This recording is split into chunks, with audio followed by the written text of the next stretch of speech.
Modern Warfare 3 Zombies has a new endgame activity that's even beyond doing the Elder Sigils in the Dark Aether Rift. It's a unique boss that you fight in Urzikstan, and it's a giant worm. Not the worm from the end of Act 3 or the worm from the end of Act 4, this is a special worm called Greylorm. Most people just seem to be calling it the Red Worm. In this video, I'm going to show you how to spawn the Red Worm, because it's not as easy as it looks, and how to beat it. We've attempted it 4 times and we've been successful 3 times, so I think we've got a pretty good idea of how to beat this thing. And it is worth beating because you can get some exclusive schematics from it, including the flawless Ethereum crystal that will immediately pack-punch your weapons to level 3, but does have a 3-day cooldown, which is absolutely ridiculous. The special epic aether tool that will immediately get your weapon up to orange rarity, the highest rarity it can go, and that only has a 1-day cooldown. And the Scorcher schematic, which I still haven't found yet. It's the only thing I don't have in this game, and it's absolutely driving me mad. This video is sponsored by Thrustmaster and their eSwap S Pro controller. I've been using it the whole time that I've been playing zombies. It's an absolutely awesome controller. It's got special programmable buttons on the back that I can be using for my sliding and jumping and things like that. It's got hot swappable analog sticks, so if something goes wrong with one, you can just pop it out without having to replace the entire controller. It's got trigger locks, so you can make sure your triggers don't need to be pulled down all the way. It's just got so many customizable features. Check it out in the link in the description below. So, Greylorm. First of all, I think you probably have to finish the Act 4 story mission and unlock the Dark Aether before you even take on this boss. And I think that's a good idea anyway, because it's easier than doing this boss, and it gives you the chance to get some upgrades that will make this boss fight so much easier. So do the Act 4 mission, where you'll end up going into the Dark Aether for the first time and then completing some quick challenges in there and fighting a big worm boss on the beach. If you need any tips on how to fight the worm boss on the beach, I strongly suggest you hang around in the bathrooms, kind of on the right hand side of the beach. If you go out the front there, you can easily duck in to avoid the worm's laser attacks, and it generally won't come up and eat you, and the orbs seem to get stuck on the cliffs as well, so it just makes this entire fight much easier. Then you need to unlock the Dark Aether by doing the Easter egg. There's plenty of other guides on channels like Mr. Waffles and Noah J and Mr. Dalek JD. They've all got amazing guides on there, so I'm not going to go through the whole thing. But basically you have to get 4 items. One is from the Act 4 story mission. You'll get the journal that's kind of misty and cold and locked.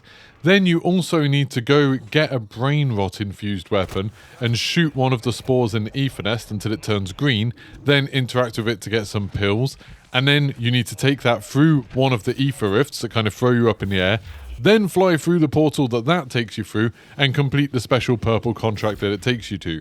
You also have to do that for 2 other items. To get the CCTV camera, you have to get dead wire on a gun and then shoot one of the Aether orbs that's flying around. It will turn yellow. Destroy it, that will give you the CCTV camera. Then again, go through a rift, jump through the second rift that spawns, and then you'll get another contract that you have to complete.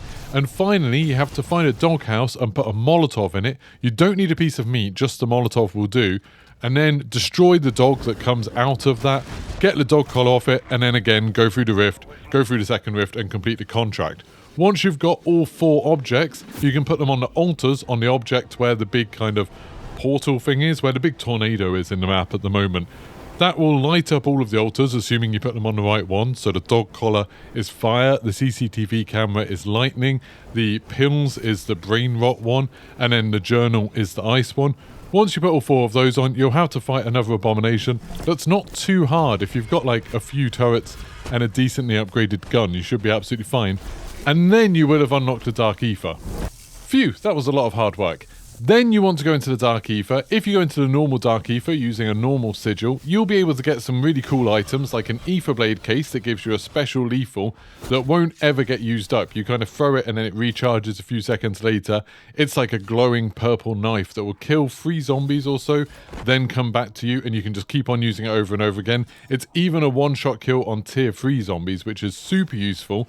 You can also get the dog bone, which will instantly summon a tier 3 dog companion that, if you're solo, will actually revive you. I have heard it revives you in teams as well, but I don't think I've ever actually seen that happen. And then finally you can get the golden armor plate, which I think is the most useful. This replaces your armor satchel with sort of golden plates that will constantly recharge, so you don't ever need to worry about plating up. If you manage to get an Elder Sigil, you can actually go in and do those contracts just with a half as long time limit, and then you can get the schematics for those ones, so you can make one for yourself every 2 days.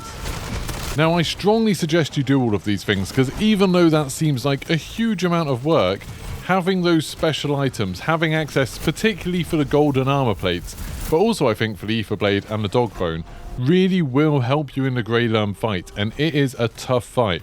But now finally, let's get to the bit of the video where I show you how to summon this worm and how to beat it.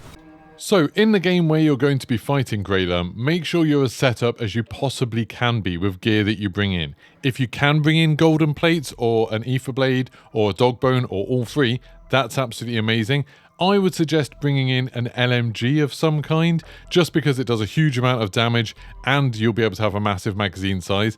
The ones that use like a magazine to feed them also help a lot. So things like the Pulimot where you've got the belt, that takes too long to reload.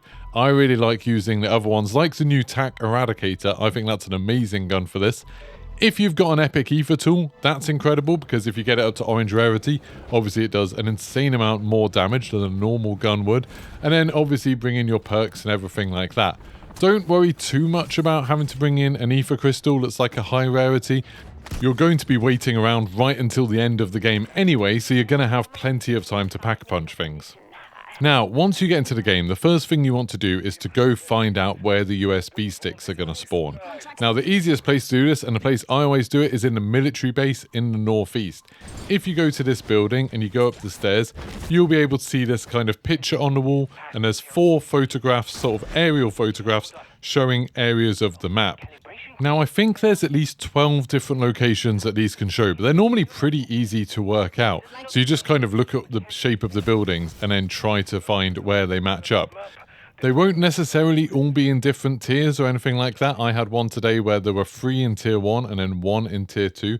That's definitely possible. But all you're doing is looking for these locations, and then you're going to go to each of these locations and look for a little UAV tower. It's easy to spot because it's got the little spinning dish on the top. When you find it, and like I said, they're all super easy to find once you find the right location, then you'll be able to interact with it, and a couple of seconds later, it will pop out a little USB stick. You need to pick that up. There's 4 of these, so Alpha, Beta, Charlie, and Delta, that you're going to need to summon the boss at the end of the round. Don't panic if you see somebody else going and picking these up or anything like that. A, they might be coming and helping you to fight the worm at the end, which is pretty good. But also, you can just interact with the laptops about 2 minutes after they did. So just go and do another one and then come back to get your own copy of that USB stick. Once you've got all 4, now you just kind of want to play the game as usual and get as powerful as possible. So make sure you've got tier 3 pack-a-punch for your main gun. Try to make sure it's the highest rarity it possibly can. Make sure you've got 3 plates, make sure you've got a large backpack, and super importantly, make sure you've got a durable gas mask each. And then I'd suggest filling up the rest of your space with maybe 3 or 4 self-revives and then a bunch of sentry guns. I don't find the other kill streaks that useful, like precision airstrikes or even the juggernaut suits, so I personally wouldn't bother with them at all. And I don't think any of the locations where you can fight the boss, there's any deadbolt turrets nearby. If there are, that'd be amazing. So where are you going to fight the boss? Basically, you want to look on the map for where the radiation is spawning, and then somewhere near there you should be able to see 2 ammo dumps that are kind of out of place. Sometimes they'll just be out on a field or near some rocks. They can also spawn in the stadium, so in the southwest of the map. That can spawn there, and you'll be able to tell because the munition crates will be on the kind of top and bottom side of the stadium. So that means that the worm's going to spawn there. But you should be able to find it somewhere fairly close to the radiation. Now, around those ammo dumps, you're also going to have 4 machines, these sort of thumper things, like when you start the data transfer mission, I think. When you're doing that contract, you see these similar machines. There's going to be 4 of them. Each one is going to be labeled Alpha, Bravo, Charlie, or Delta.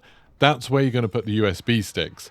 The catch is that you can't do this until the gas covers them. So you're going to be waiting right until the end of the match when the gas starts expanding. Then just before the gas gets to you, make sure that you set up all of your turrets. I would do them in a really big circle, a little way away from the sort of center point where those 4 machines are, because otherwise the boss is going to destroy them really quickly. So make sure you set up all your sentry guns and everything, and then as soon as the gas touches those machines, you can put the USB drives in. Now there is currently a bug at the time of recording this video where sometimes you'll interact with them and you'll see the progress bar, but you won't see an animation of you using a tablet.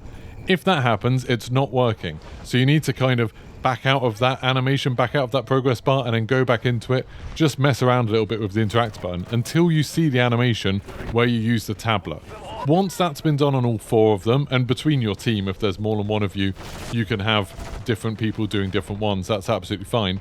Once all 4 are done, then you'll start hearing some voice lines talking about how they've set up this experiment and then something big is coming. Now at this point it's probably worth saying this is definitely possible solo. We've always done it with a group of 3. I know some people like Noah J456 said it's easier if there's more people, so you can like try to rope in other people from the server. I think the worm's health actually scales, so if you're solo it's not going to have very much health. If you've got 3 people it's got a normal amount of health, and then if you get loads and loads of people, like you've got a 6-man squad, or you get more people from the server in, so you've got like 24 people there, I think it will have an almost impossibly huge amount of health. So personally, I think having 3 people is probably the sweet spot, because you can organise those 3 people, make sure they've all got the best gear, they've all got the best guns, and they're ready to go. Personally, I wouldn't bother with any wonder weapons or anything like that. The ray gun, while it's pretty good at fighting zombies, doesn't seem to do that much damage to the worm, and all of the other guns just feel way too slow. So, as the gas will be over you now, make sure you keep refilling your gas mask by interacting with the ammo dumps. Yes, that completely resets your gas mask. And then after a bit of the talking, you'll have a bunch of zombies spawning. You need to kind of stay on top of them. If you've got loads of turrets up and dogs, they'll probably manage it for you. And then the worm will spawn. And now you've got to kill this thing fairly quickly, because there's probably only about 9 minutes left in the game. I have seen one person actually completely finish this with 0 seconds left on a timer and it's still counted, so don't worry too much. But I've also seen Noah J fighting this and then it despawned with 90 seconds left, so I'm not entirely sure how it's meant to work. But whatever you're doing, you need to kill this thing fast. So just like any of the other worm bosses, what you're trying to do is to shoot the weak points on its side as kind of glowing points. You can break armor on them, and then when you're getting the kind of yellow flashes on the reticle, that means you're doing extra damage to it. But while that's happening, you're also going to have a bunch of specialist zombies spawning, a bunch of normal zombies spawning. Hopefully the turrets and the dogs will take care of them, but if not, you're going to have to manage a little bit of that. And also, every few seconds, there's going to be a bunch of purple orbs spawn. I think maybe 3 or 4 of these spawn at a time. Whenever they do, call it out to your team, and everyone needs to shoot those orbs quickly, because they fly around super fast and do a ton of damage to you. While you're shooting the worm, it'll have a few different attacks. Sometimes it will sort of like rear up a little bit and then fire a laser at you. Then you just need to kind of rotate around the worm to get away from that. Sometimes it will actually turn over and bite you and try to swallow you. If that happens, sometimes it'll like throw you up in the air and it's fine, you can just parachute down. But if it swallows you, you need to hold the fire button all the time you're inside it, and you'll see lots of hit markers, and be constantly tapping the jump button. And you really have to be doing that constantly. And that's because when it spits you out, you'll only have a split second to open your parachute, otherwise you'll just splat on the ground and it will down you immediately, which absolutely sucks. But if you keep on managing to jump, then you should open your parachute in time and you'll be fine and you can get back into the fight. Keep on reminding your team to keep on refilling their gas masks and their ammo every few seconds. You've got 2 munition boxes, so you can kind of stagger it, so you can keep refilling every 30 seconds if you want. Anything like monkey bombs or Casimir grenades are super useful just to kind of manage the zombies a bit so you're still shooting the worm, because you really have to do a huge amount of damage to the worm, otherwise you're simply going to run out of time. We found healing aura really useful because there were 3 of us, so if someone went down then we could get them up again fairly quickly, but hopefully you should have lots of self revives as well. And if you've got the quick revive perk, obviously you can run around and grab people. Because you have to be doing damage as much as possible, you really don't want to have someone down waiting for you to run over for too long. So if you're kind of fighting near each other so you can res each other quickly, that really helps too. Whenever the worm goes underground, which it does do fairly regularly, that's a good time to just clear up any specialist zombies around, especially mimics, because they kind of grab you and stop you doing damage to the worm, and kill any orbs that are flying around. So just kind of quickly clear up, make sure you check your gas mask, and then when the worm gets back, you can get back to damaging it. Once you do manage to finally bring down the worm and get its health down to 0, it will, well, it'll explode, to be honest. It just absolutely pops. And then it will drop a bunch of stuff on the floor, so it will drop things like weapon cases. I've seen the real weapon case spawn from this before. And there will be an aether rift spawn. If you interact with that, you should be able to get one of the special schematics.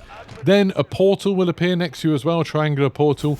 As soon as you interact with that, it will end the game. Like, you will exfil the second you touch it. So make sure you don't accidentally, like, reload while you're standing next to it. Otherwise you won't get the rewards from your rift.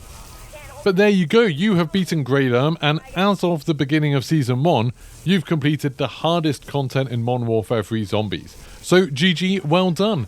If you found this video useful, if you enjoyed it, don't forget to like and subscribe. Catch me streaming right here on YouTube, but also on twitch.tv/Geeky Pastimes. There's a bunch of drops and things at the moment on Call of Duty, so you can get like some weapon skins and stuff like that if you watch me there. So hopefully I'll see you soon. Goodbye.